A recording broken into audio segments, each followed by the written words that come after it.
Okay, so I'm going to be moving on in this series with using the Keda Liquid Dyes. Again, they come in a 5-color kit.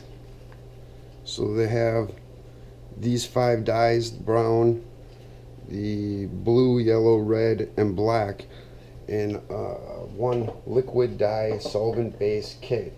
I'm going to be mixing this up today. I'm going to be using the brown, and I'm going to mix it into a lacquer thinner. But one of the things I wanted to do too was just get a weight on here so I can show you guys like how much 1/8 teaspoon actually weighs. So the Keda Liquid Dye single color here, this 1-ounce bottle, this is going to, sorry, just had to tear that out. So this is going to have 1 ounce and 1/8 teaspoon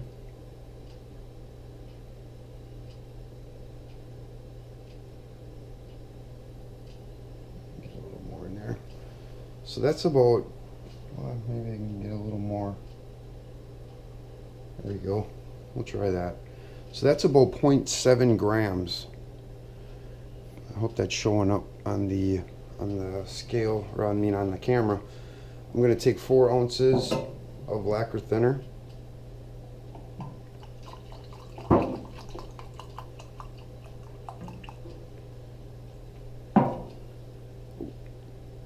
So that's about 4 ounces. Probably a little bit more, but that's alright. Just doing this as a demo. So I'm going to take this 1/8 teaspoon of the brown.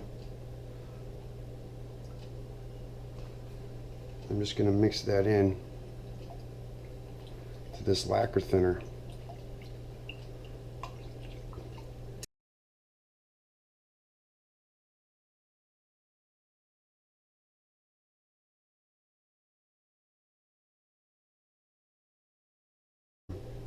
So for the preparation, all I ended up doing was I went with a 150 grit, 180, I'm sorry, I went with a 150 grit to a 180 grit, and that was wood specific sandpaper, which works really well, I gotta say. It just seems to have like a cleaner cut. It even feels better on my dual action sander. I mean, these are smaller boards too, so it's really not a whole lot of work to get those sanded out and cleaned up. Okay, but anyways, so like I've mentioned in my other videos, you should let these, rest in the solution that you've mixed the dyes up with, just to let them acclimate to the solvent base that they're going to be working with. But for the purposes of this video, I'm not going to do that. I may do that with the blue just to give it a little time to sit, but then again, I'm not sure. But anyways, here we go. So this is the brown with just 1/8 teaspoon in the 4 ounces of the lacquer thinner.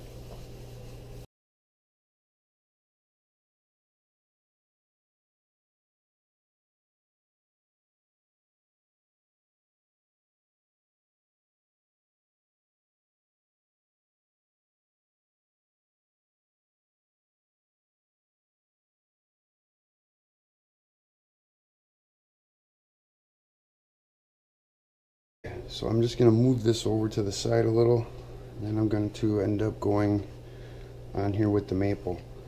Now, one thing that I did as I was coming on here along this board, you want to kind of watch your edges, because every once in a while, if you start at an area that, like say you start, just like 1/8 of an inch off the board, it can end up leaving a little lap line. So you want to go all the way to the ends.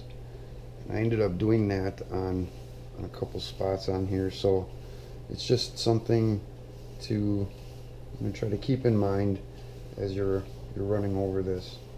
So I'm just kind of trying to show going all the way to the end.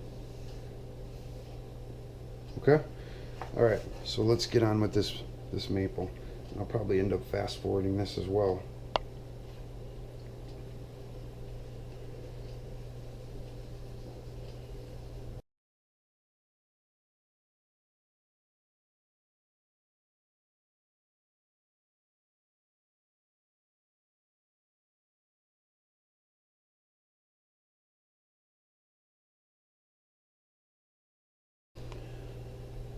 Okay, so this is the first coat on this. I actually thought that I had a lap line on this maple as I was doing the coloring on there, like right in here. But I guess that's just kind of the grain. So I'm sitting there trying to rub it out. Alright, so these boards are dried. I also turned off the light source that was coming from this direction, so hopefully this isn't quite as washed out as it was in the first section of this video. So as you can see, these have a very good color to them already. They're pretty dark actually already. I don't know if I really should go with a second coat. I think this is gonna look pretty nice the way it is actually. Well, on my viewfinder it's looking a little lighter than it is in person. So I don't know, with this camera it just seems that's how it is. It just ends up a little bit lighter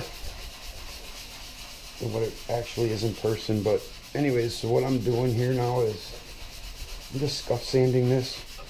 Just a quick little run over with, this is a 320 grit sanding sponge, just to get some surface area for the next round of dyes to be able to penetrate to. Now, you don't necessarily have to do that. I just like doing it because it just gives a little better, like I said, it'll loosen up some of the fiber. It'll put a little micro cuts into the wood fibers, and it will allow for a better second coat, especially with a solvent-based dye.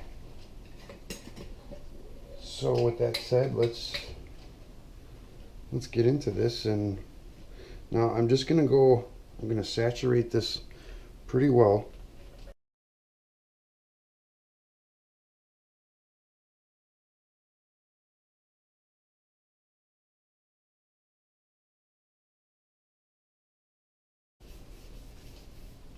Now you don't necessarily have to apply the way that I'm doing it.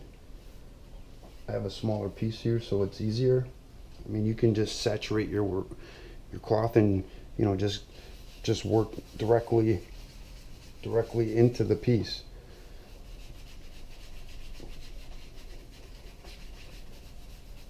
You don't necessarily have to do it the way that I just applied it like that. So okay, anyways, I'm going to let these dry out, just making sure I didn't mess anything up on here too bad. And then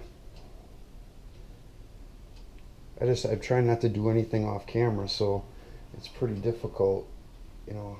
Because if I end up seeing a lap line or something, I don't want to have to come back on camera and say, oh, I ended up doing this because there was a lap line, or whatever the case is. But sometimes when it dries out, you end up noticing it, and then you end up working it out,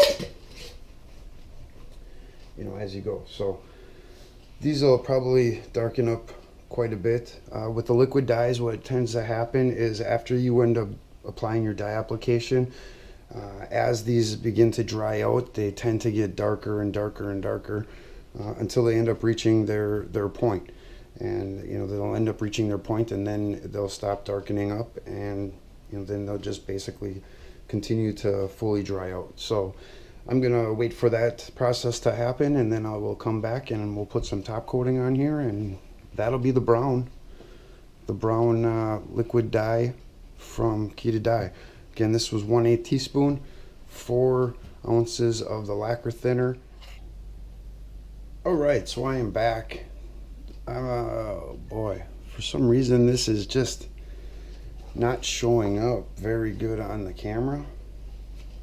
It's actually a much darker brown than what the camera is showing, so I really apologize for that. But anyways, off camera I ended up taking another one, just an oak piece, and I ended up doing just the one coat, so you can see the contrast on that.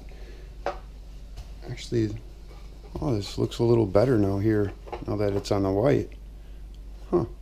So maybe that's what, I mean, it still looks darker in person, but it looks a little better on this. But anyway, so we're gonna end up spraying this up. I'm just gonna set these up to the side and just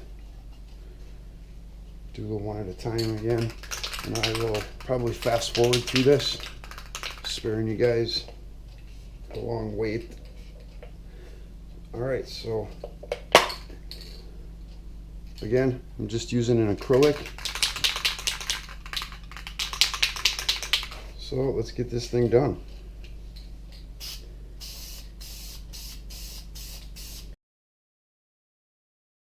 Okay, so we have the maple here.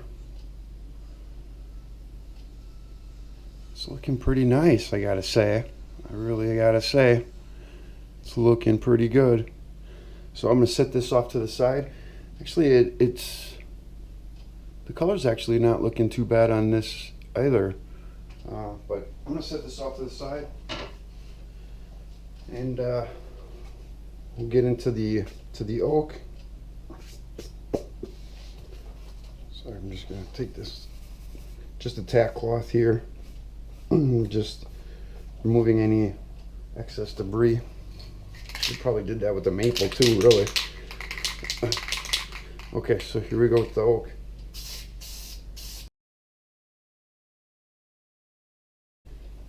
Alright, so here we have the oak. I'm sure that's not going to show up very good on camera, but wow. That just amazing depth, wow. But maybe I can show that off a little better when it ends up drying out. So I'm going to set this off to the side. And finally, we have the one I did off camera with just the single coat of the 1/8 teaspoon, or 0.75, well, 0.7 grams, and 4 ounces of the lacquer thinner.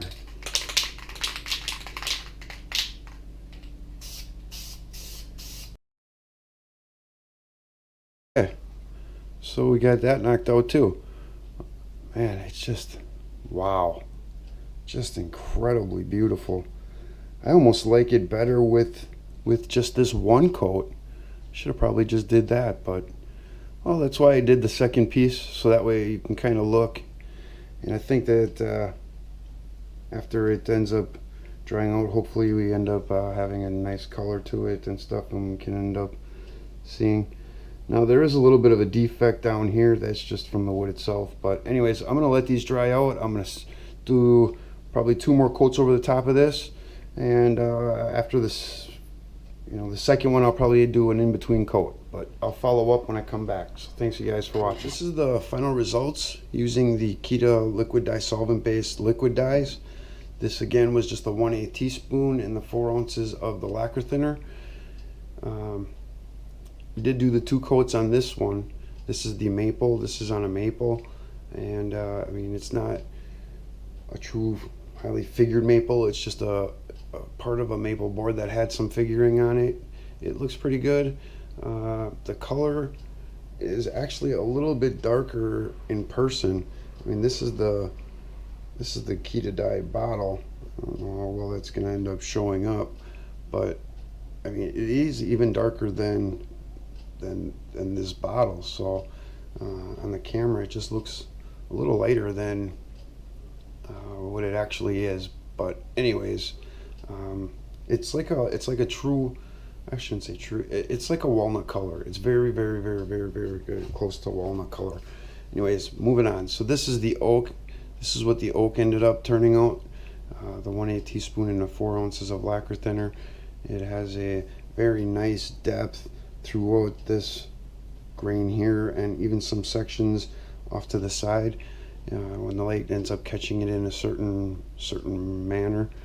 But this one looks to be a little bit lighter than the maple, but again, this is the Keda Dye bottle, so it is showing up a little bit lighter on the camera. It is a little bit darker in person. So anyways, that's the two coats. Here is the single coat of the Keda Dye. I'm sorry, I'm just looking to see if this was, I know it's off the same board, but just how it was sectioned. You know, sometimes certain parts of the boards are a little bit darker than others. As far as color, this one's just a little bit lighter. This one actually is very nice as well. I mean, it doesn't look like the brown that made a second coat did a whole lot of significant difference, other than in the fact of the heartwood portion of the wood itself. It looks to be a little lighter. So anyways, I hope that ends up helping you guys out and gives a little better demonstration of what the colors end up looking like with the brown of the Keda Liquid Dye solvent based kit. So also, one last thing I just wanted to kind of mention as well is that, you know, the 1/8 teaspoon of the liquid dye, it may not work with other dyes with this ratio. So I just kind of wanted to put that little bit of a disclaimer in there. This is just using a very concentrated dye concentrate. So if you guys end up using a different dye and it's extremely light, I apologize, but this is for the Keda Dye brand. Again, this was about 0.7 grams. So at 4 ounces at 0.7 grams, I mean, you can see how much this could actually really make if this is a color that you end up liking. Okay, thanks you guys.